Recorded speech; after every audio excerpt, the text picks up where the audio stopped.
ENCHANTED by Gail Carson Levine. Chapter 19.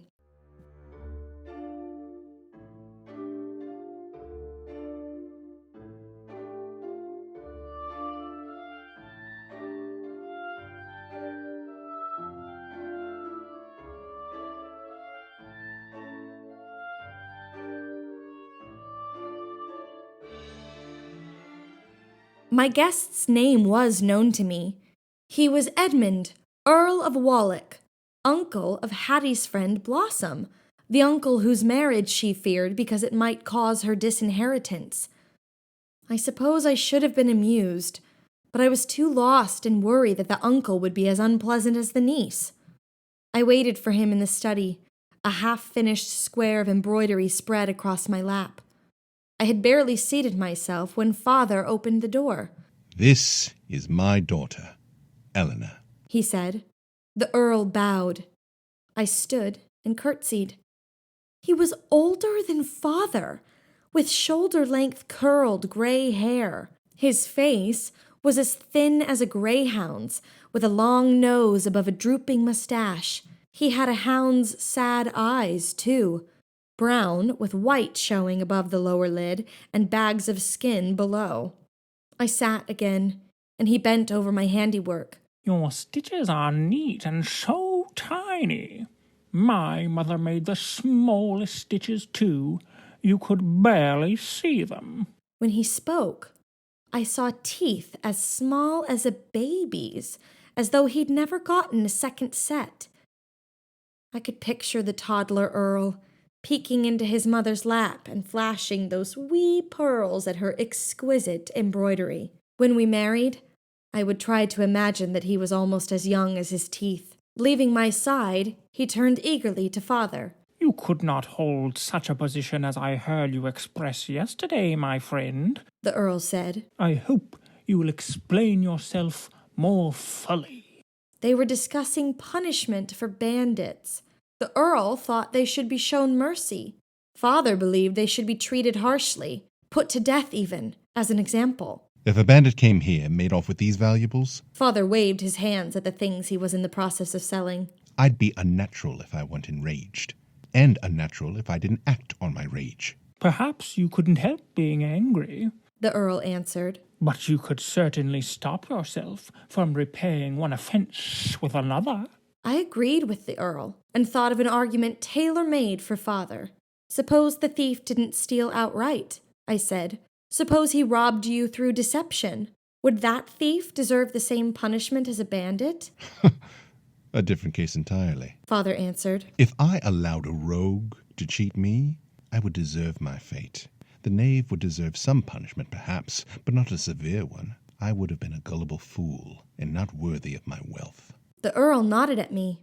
"The cases are not so different," he said. "If an armed bandit made off with your possessions, you might be at fault for failing to protect your home. You might then also not be worthy of your wealth. Why should a robber sacrifice his life for your carelessness?" Your logic is irrefutable, although its foundation isn't sound. Father smiled. Two opponents are more than I can defend against. You have much in common with my daughter, WOLLECK. You are both soft-hearted. Neatly done, Father. Now the Earl and I were a pair. Dinner was announced.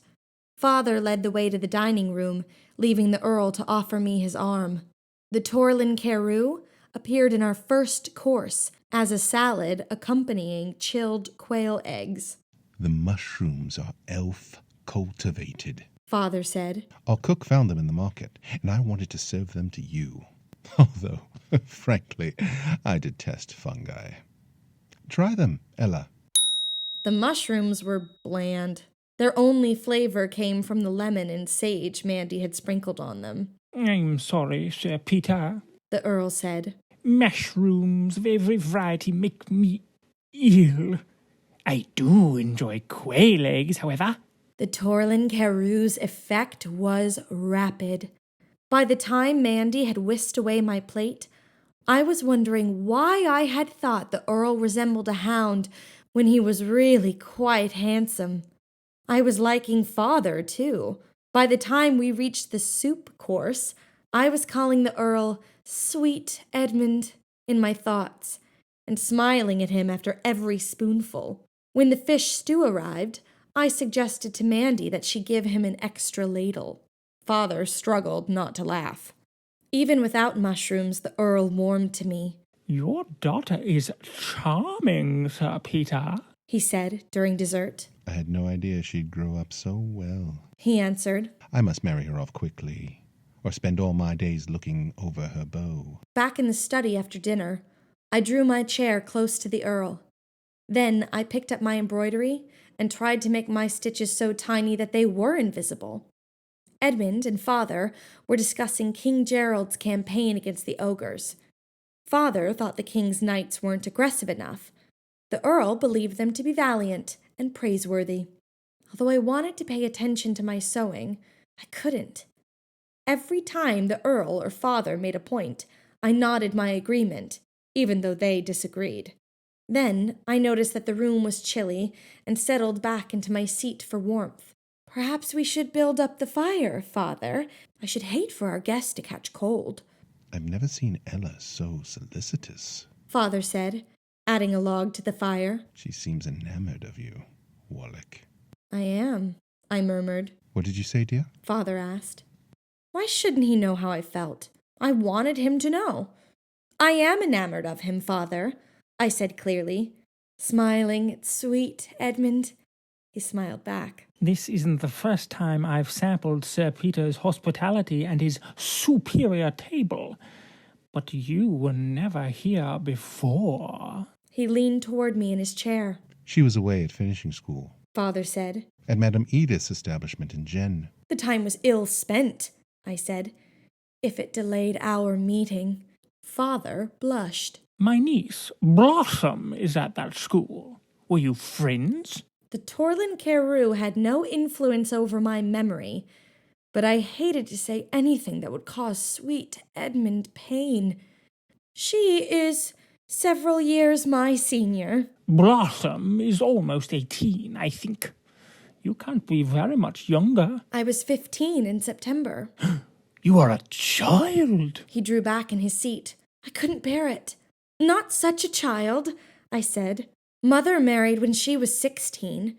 If I were to die young as she did, I should like first to have lived and loved. The Earl leaned toward me again. "You have a loving heart. I see that. More woman than child." Father coughed and offered the Earl a brandy. Then he poured a small amount for me. Edmund touched his glass to mine. "To the eagerness of youth," he said. "may it always get what it longs for." When he left, he took my hand. "Tonight I came to visit your father. May I return to see you?" You cannot come too soon, I said, or too often. When Mandy came to kiss me goodnight, I told her every word the Earl had said after I ate the mushrooms. Oh, isn't he wonderful? I asked, wanting her to share my happiness. "He sounds nice enough," she said grudgingly. "Not like your father, the poisoner." But Father is wonderful too, I protested. "Yes, wonderful." She slammed the door as she left.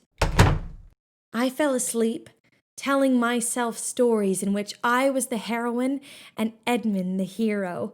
But my last conscious idea was an image of Prince Char when he'd caught the bridle of Sir Stephen's horse. His face had been close to mine.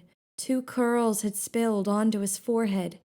A few freckles dusted his nose, and his eyes said he was sorry for me to go. Mandy woke me when she had finished her work for the night. I was hard to wake. The Torlin Carew still had me in their grip. "I've been pondering. Sweet, think back. Did Lucinda give you a new gift when she made you happy about being obedient?" She didn't say. I closed my eyes and pictured our meeting. She said, "Obedience is a marvelous gift. Be happy to be blessed with such a lovely quality." Why? "Ah, it wasn't a new gift, just an ordinary command. Don't be happy about being obedient, Ella. Be whatever you feel about it." I was happy to obey. Oh, no, I wasn't. The room spun. I began to sob from relief mixed with sadness. I had been a begging puppy and a delighted slave, yet I hadn't felt cursed since I met Lucinda. And now I did again. After Mandy left me, I fell back to sleep and slept late. When I awoke, my head felt heavy enough to sink through the mattress. The mushrooms! I bolted up in bed, although my temples throbbed. Every moment of the evening before played in my memory.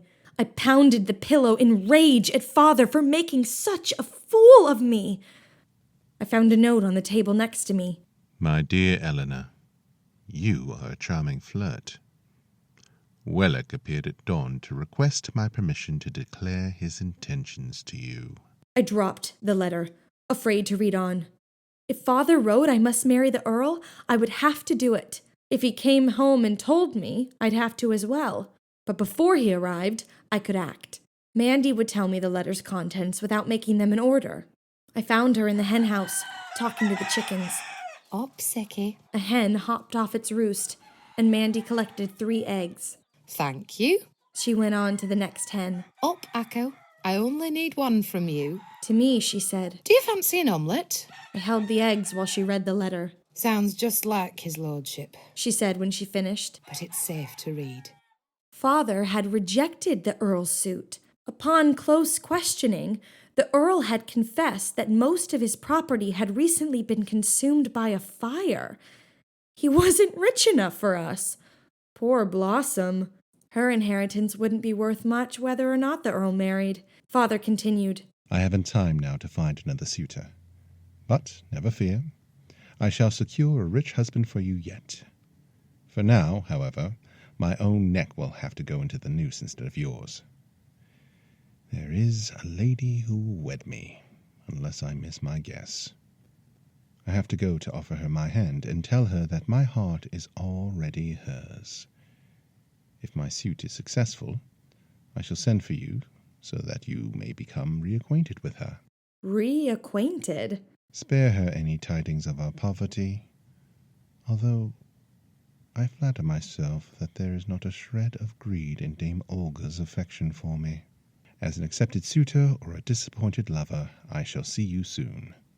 Until then, and always, your father. Dame Olga! Hattie would be my sister!